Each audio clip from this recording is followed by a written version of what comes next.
Nah, inilah nih letak perbedaannya nih. Yang satu hudan lil muttaqin, yang satu hudan linnas. Kalau diartikan hudan lil muttaqin berarti petunjuk bagi khusus orang-orang yang bertakwa. Ya kan? Tapi di sisi yang lain hudan linnas. Nah, berarti mana tadi kan yang pengen antum. Apakah itu bisa dikatakan apa itu bertentangan atau saling melengkapi mah kan? Atau kok istilahnya kenapa kadang-kadang Quran mengembirakan kata seperti ini, yang satu juga seperti yang satu hudan lil muttaqin, yang satu hudan linnas. Seperti itu. Berarti maksudnya adalah bacaan Al-Quran itu secara tidak langsung sudah memberikan petunjuk bagi seluruh manusia, mau dia paham atau tidak. Gitu jadinya.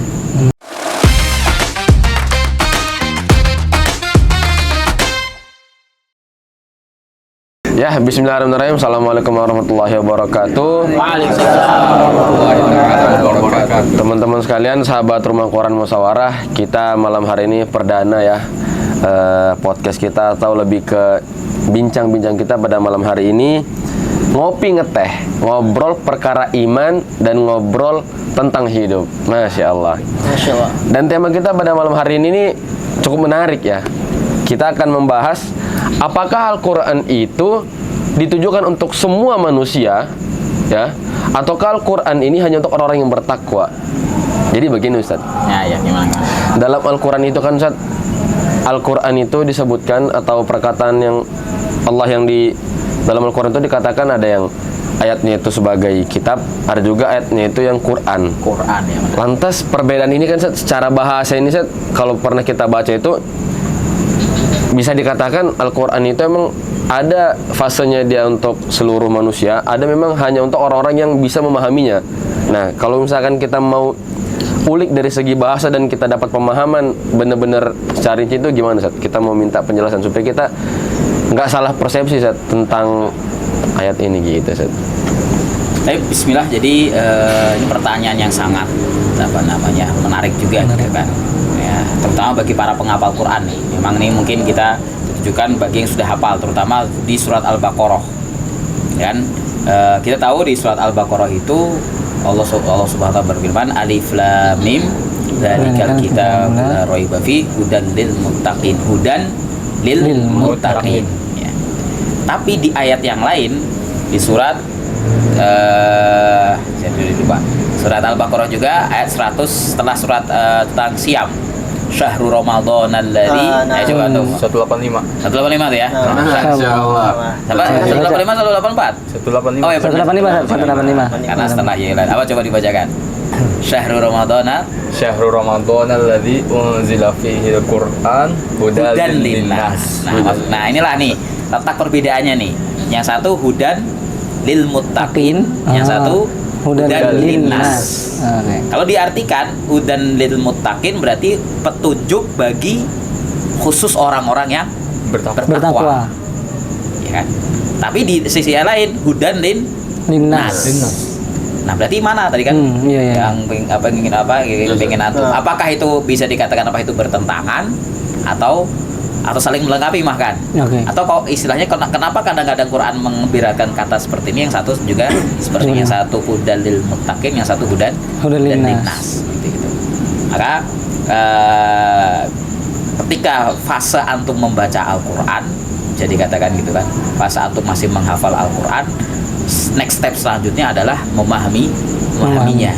Nah, inilah konteksnya di sini. Kata Quran. Nah, ini kalau antum belajar bahasa Arab kan? Di mana antum belajar bahasa Arab kemarin? Alhamdulillah saya belajar, alhamdulillah. Belum saya buat antum saya. Makanya ada masih perlu belajar sama antum nih.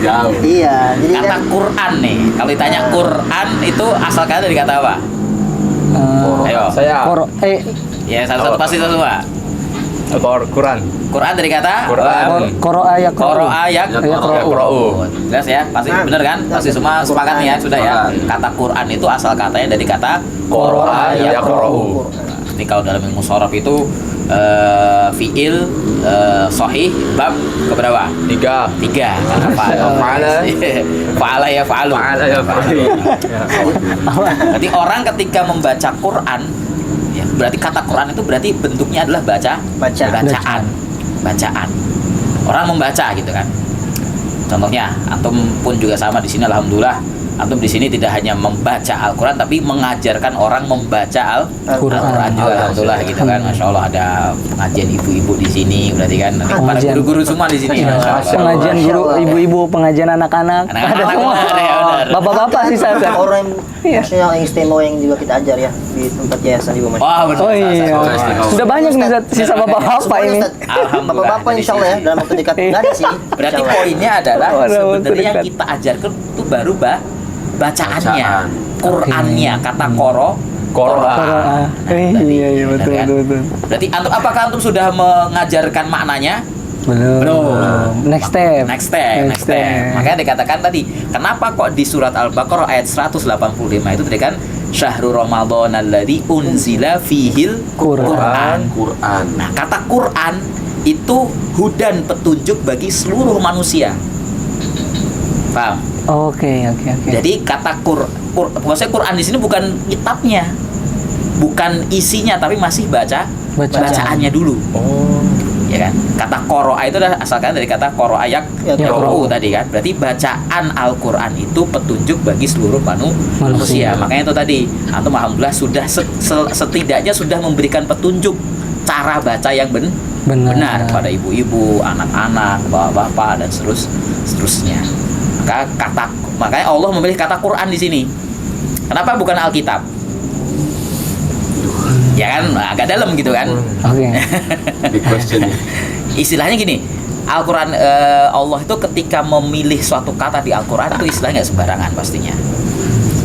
Tapi kadang-kadang kalau kita artikan, kalau namanya diartikan kan orang kan nggak harus paham semuanya dulu, maksudnya nggak perlu rinci, nggak mungkin kan dikatakan Quran itu bacaannya atau kitabnya atau isinya. Maksudnya dalam terjemahkan nggak mungkin sedetail itu gitu kan. Betul. Nah bahasanya seperti makanya ketika antum mungkin belajar, ketika ada orang mengatakan Quran itu memberikan hidayah ya, atau kata Alkitab itu, kata Alkitab pun juga diartikan sebagai Quran juga gitu kan. Dalikal kitabu berarti maksudnya apa? Quran itu kan? Quran itu. Sama juga kan? Tapi secara makna. Nah, kalau itu tadi kata qara'a. Sepakat ya tadi ya? Bahasanya apa? Qara'a itu dari kata Quran itu dari kata qara'a, dan itu memberikan petunjuk kepada seluruh manusia. Berarti yang memberikan petunjuk itu apanya? Bacaannya dulu. Walaupun mungkin ke depan pastinya semuanya pasti dia, tapi secara step awal adalah tadi sendiri bacaan dulu. Dan bisa dikatakan lagi, kenapa bacaan itu bisa memberikan hidayah? Ini bisa jawab. Kenapa bacaan Al-Quran itu bisa memberikan hidayah? Karena berkah? Karena berkah mungkin. Apa lagi? Jawab ya. Karena firman Tuhan. Karena firman, atau istilahnya gini, kan ada suatu penelitian ya. Orang dibacakan Al-Quran itu lebih adem atau malah jadi istilahnya perasaan malah jadi nggak jelas. Lebih adem. Insya Allah lebih adem kan. Pas istilahnya, walaupun orang nggak paham apa isi Al-Quran, kalau yang baca Musyari Rosid, apalagi antum paham gitu kan, nanti kalau punya konten-konten bacaan Al-Quran gitu kan, ada suara merdu Muzammil Hasbullah atau apapun, orang dengan suara Muzammil baca Al-Quran tersentuh nggak? Insya Allah tersentuh. Walaupun tahu artinya nggak? Enggak.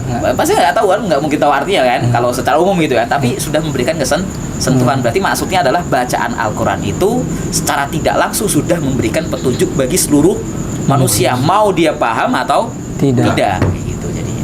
Itu berarti makna tadi ya, Syahrul Ramadan alladzi unzila fihil Qur'an hudan linnas. Itu untuk seluruh manusia berarti Ustaz. Nah, mau orang kafir pun juga sama. Orang kafir dengar Al-Quran insya Allah dia pasti, walaupun mungkin dia panasan gitu kan, bisa aja gitu kan, atau mungkin setan ketika baca Quran mungkin kalau dia mungkin kepanasan karena dia nggak suka, beda lagi kalau itu kan. Beda lagi karena dia sudah menolak duluan. Tapi kalau secara umum orang kalau dengar Al-Quran, kalau hatinya baik, bisa dikatakan seperti itu, dia akan sedikit terhidayah. Apalagi tadi orang yang udah mulai belajar, dan antum melihat sendiri kan ibu-ibu ketika belajar semakin semangat ya. Semakin semangat. Anak-anak pun juga sama gitu. Kita salah satu berkahnya tadi kan dengar bacaan Al-Quran. Terus kenapa kok yang di surat Al-Baqarah sekarang kita lihat surat Al-Baqarah tadi kan Dzalikal kitabu la raiba fi, itulah Alkitab. Kalau diartikan terjemahan itulah Al-Qur'an. Tapi asal kata kataba itu dari kata apa? Ya kitab itu asal katanya dari kata kata bayak yaktubu artinya menulis atau tulisan lah misalnya. Kumpulan tulisan. Namanya tulisan, orang bisa nulis, orang bisa baca kan step-stepnya ya. Orang bisa baca dari tulisan, gitu kan. Dari bacaan tersebut, apakah orang langsung paham? Belum tentu kan. Contohnya antum baca novel tingkat tinggi gitu kan. Dibaca bisa gitu kan. Atau ada buku tentang ilmu politik. Saya nggak paham ilmu politik, tapi ketika saya baca bisa. Tapi belum tentu paham. Nah, gitu kan. Berarti orang yang bisa memahami tulisan tersebut itulah yang orang-orang bertakwa aja. Nah, Insyaallah. makanya hudan lil muttaqin. Ini nggak sembarangan nih. Nggak sembarangan orang yang bisa memahami Al-Qur'an harus takwa dulu. Hatinya bersih dulu. Maksudnya nggak semua penghafal Quran juga langsung dikatakan dia penghafal Quran otomatis apakah dia jadi orang bertakwa? Belum tentu. Pastinya. Karena itu karena takwa itu bukan hanya karena bacaan, tapi orang yang udah paham insya Allah pasti mengamalkan dan hatinya akan bersih. Ala bidzikrillahi tatma'innul qulub, itu salah satunya. Nah, itulah bisa dikatakan secara ringkas ya.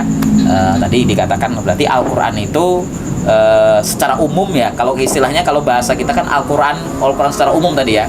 Memang petunjuk bagi seluruh manusia. Tapi secara khusus kitabnya, tulisannya, maknanya itu terserah khusus petunjuk juga bagi orang-orang yang telah ada di terangkat derajat takwa seperti itu.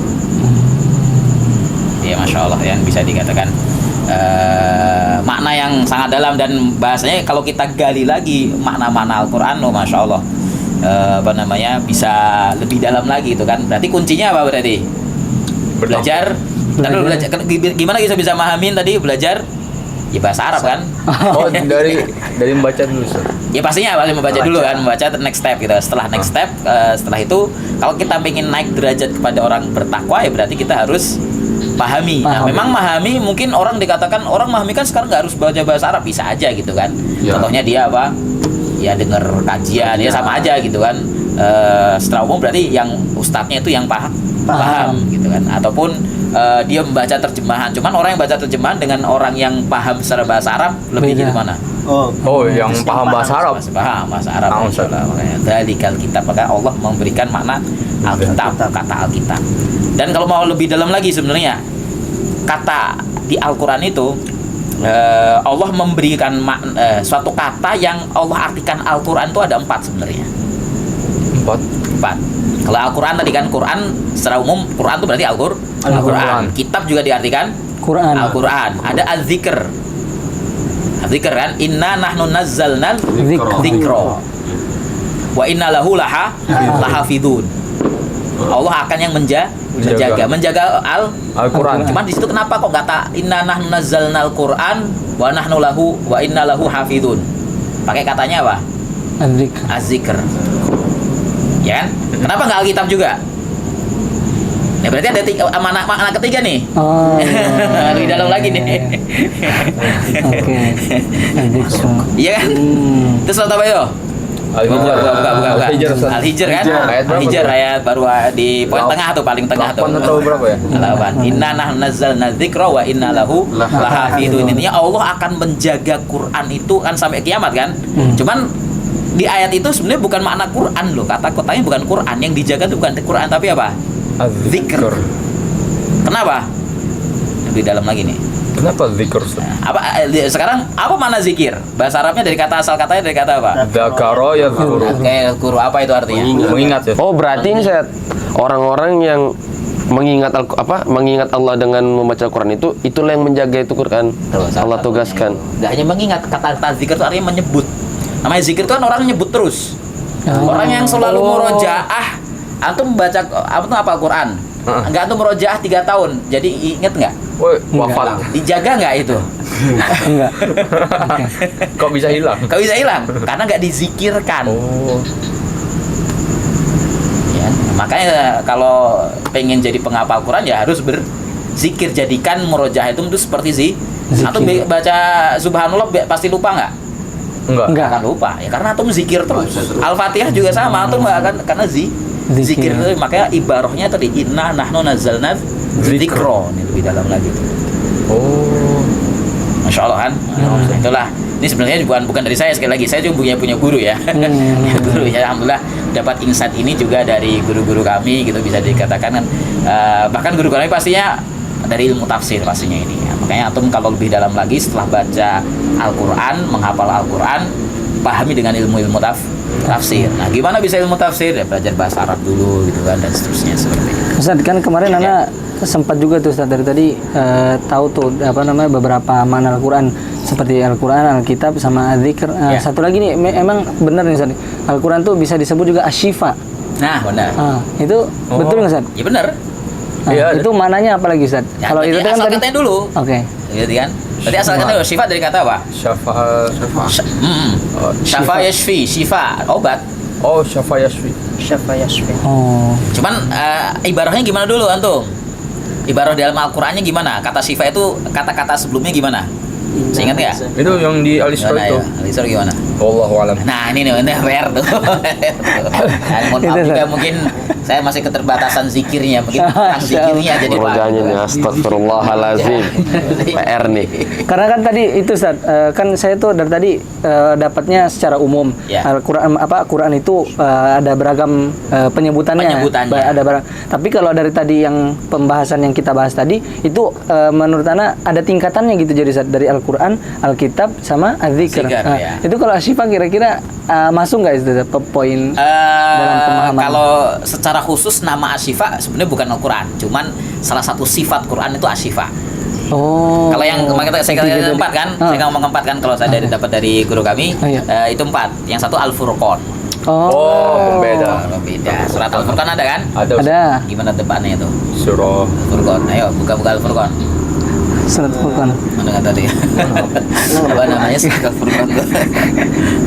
Nah itu kayaknya agak panjang tuh nanti kayaknya malam kita jadi panjang nih. Sebenarnya berbobot memang gitu kan, memahami membahas tentang Al-Quran tuh seakan-akan nggak akan ada habisnya. Cuman minimal 3 dulu lah. Gitu kan, 3 dulu tadi ya. Kalau apalagi yang tadi secara pertanyaan tadi kan.